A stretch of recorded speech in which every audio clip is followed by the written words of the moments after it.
Hey everybody, Paul here with Pretty Good Golf, and in this video we are testing out driver lofts to see how different lofts will affect your spin, your launch, and your distance, and maybe even your dispersion when you're hitting your driver.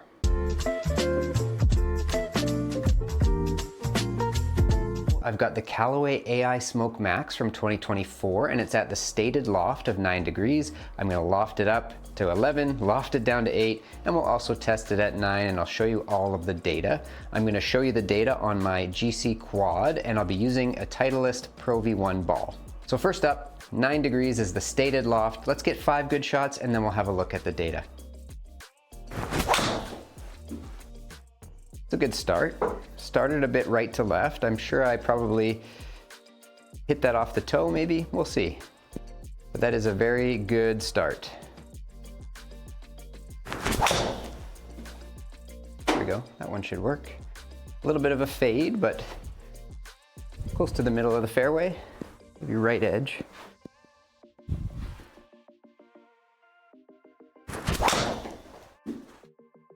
Should work.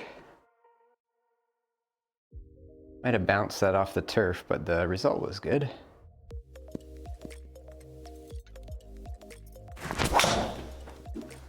There we go. Might have been a little spinny, but that'll work. Yeah, that was 2,900 RPMs of backspin on that one. Still got out there, 280-ish. Okay, so that was the driver at 9 degrees, which is the stated loft, and it had 5 decent shots. So let's have a look at the data, and then I'll loft it all the way up to 11 degrees. We'll try that out. Okay, so here we can see this was me at 9 degrees. I've got 151 miles an hour of ball speed on average, but the launch angle was still quite high, 17 degrees, even though I had a 9-degree loft head, which isn't super high. 2,700 RPMs of backspin on average. Maybe that's slightly spinny for me, but I am expecting right on 260 of carry. That's very much what I expect when I see my own drives. 260 yards of carry with 280 yards total is pretty standard for me. If we check out the club data, we can see swing speed was 107. I was swinging slightly out to in, meaning it was a fade path, so it was negative 2.8 on average. So I'm swinging inside, a little bit of a fade, but I think my toe strike is compensating for that. So you're not seeing a big fade on these shots. The angle of attack here at 5.3, that means I'm hitting up on the ball, which typically is a good thing. It's gonna help you launch the ball higher. You can see that with my 17 degrees of launch, and it's gonna keep the spin down usually. I was expecting a bit less spin than that, but that was that set of data there. I'm just a pretty average golfer, so I do struggle with consistency, but overall, really happy with that. I do love this driver, and I do play it at 9 degrees. All right, so next up, I've got the driver. It's the 9-degree head, but it's lofted up to 11 degrees, and I do have it in a draw setting, which is just a bit upright. That helps me keep from fading it too much. It's the same setup as I had in the 9 degrees, just slightly upright. So I'm gonna do that the whole way. So here's the 11-degree driver. Let's see how that goes at my 105-ish mile an hour swing speed. Right off the bat, I can't really notice a big difference. I might be able to see a tiny bit more of the face with this 11 degrees of loft. Let's see what happens when I hit it. Oh, that was high launch. 18.6 degrees of launch on that one. That was like a moon ball. Definitely not as much carry, I can notice that, 260 total. Only a little bit heely, and that spun up to 3,500 RPMs of backspin. Relatively straight, maybe a little bit of fade going on, but that's pretty high launch again, about 18 degrees of launch. Only 250 carry. I think we're down a couple of yards in carry there with this 11-degree head. That felt well struck. We got 17 degrees of launch. Oh, 3,000 RPMs of backspin again, but did carry 260. I think I just hit the middle, or closer to the middle, maybe a little bit heel. Yeah, 5 mils heel.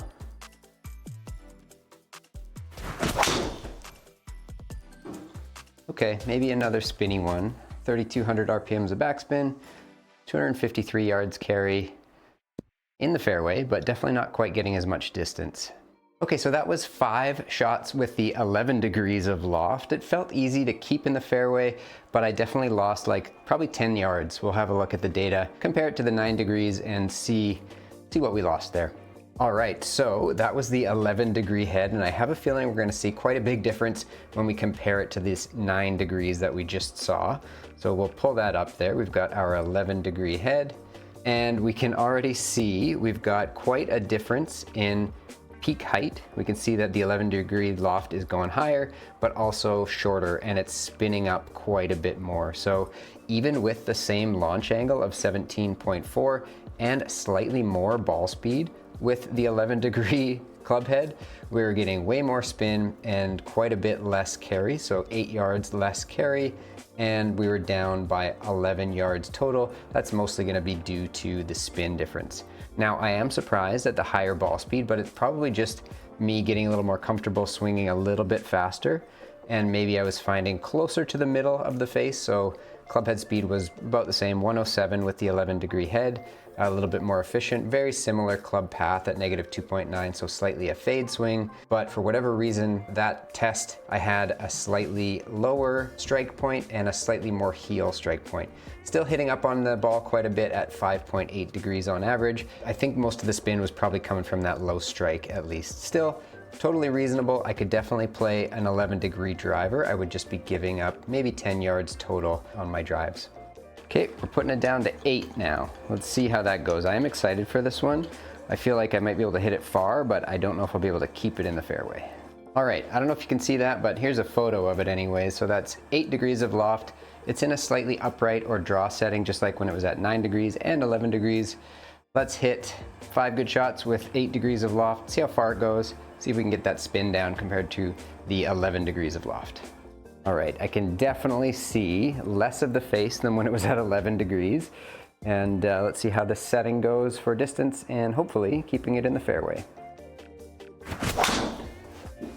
Well, that was off the toe, but still got 259 yards of carry. That's pretty good. Lower ball speed, but had 18.6 degrees of launch. I must have hit really up on it. Yeah, 5.7 degrees angle of attack up, so that's often a good thing, but that's what caused that 18.6 degrees of launch. Ah, there we go. That felt better. That was 275 yards of carry. That is a lot for me. And we're gonna hit the green at 300 yards. That's probably a first. That's very cool. That's way off the toe, but still a decent drive. 150 miles an hour ball speed, 267 yards of carry. It's gonna roll out to like 290. That's great.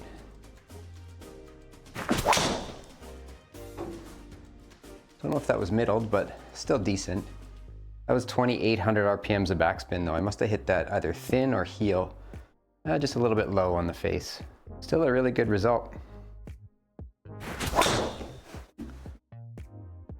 I bounced that one off the turf, but that is gonna go. That's a low spin one. Ah, cool, okay. So that was 8 degrees of loft, and the last shot definitely was a bit of a drop kick, but good result. So let's check out the data and see how 8 degrees compares with 9 and 11. All right, so I really enjoyed the 8-degree head. Let's have a look at it and see how it compares to the 9-degree and the 11-degree option. Right off the bat, we can see lower launch. That's that red line, kind of cuts through over here. We're getting lower peak height, but we are getting more distance with the 8-degree head. About the same ball speed, 0.1 more than the 11-degree head. The launch angle's going down to 16, which may not be a bad thing. That's probably a totally reasonable launch angle, and 2,300, 2,400 RPMs of backspin. I think that's probably ideal. I'm starting to think maybe I should play this at an 8-degree head. I'll try that out. But I was getting 270 yards of carry with this and 292 yards total. That is amazing for me. Like I said, I'm used to seeing 260 to 280 on the carry in total. I got 10 more yards of carry and another 12 yards of total distance. And if we look at the dispersion, I'd say it's equal. It's closer to the middle of the fairway, and the dispersion circle is just as tight as those other two. So we'll have a look at the club data. I do think my swing speed crept up a little bit, so I was closer to 108 miles an hour of club head speed on average, and that probably gave me a little bit of extra ball speed or a little bit extra distance. My swing path was quite similar, around 3 degrees of a fade path, and my angle of attack crept up a little bit to 6, so maybe that was a good thing with the 8 degrees of loft. I was hitting up on it slightly more. I did hit it quite a bit out of the toe, but still, the result was great there with that 8-degree head. So there we have it. Apparently the 8-degree loft was best for me, and that's probably because I was hitting up on the ball at about 6 degrees, so that's a very positive angle of attack, whereas some people hit down on their driver, some people hit up around 2 degrees or so. I wasn't actually aware that I was hitting up on it that high, but that is probably a big reason why 8 degrees was good and why 11 degrees was to the moon and not quite so far. Your swing is going to be much different, so I highly recommend testing it out for yourself. Crank your driver up to 11 degrees or down to 8. Give it some shots on a sim. If you're in Victoria, check out the guys at the Golf Performance Project. They can help you out, get you fitted, and get you set up properly for longer, straighter drives. Anyway, thank you for watching, and we'll see you in the next video.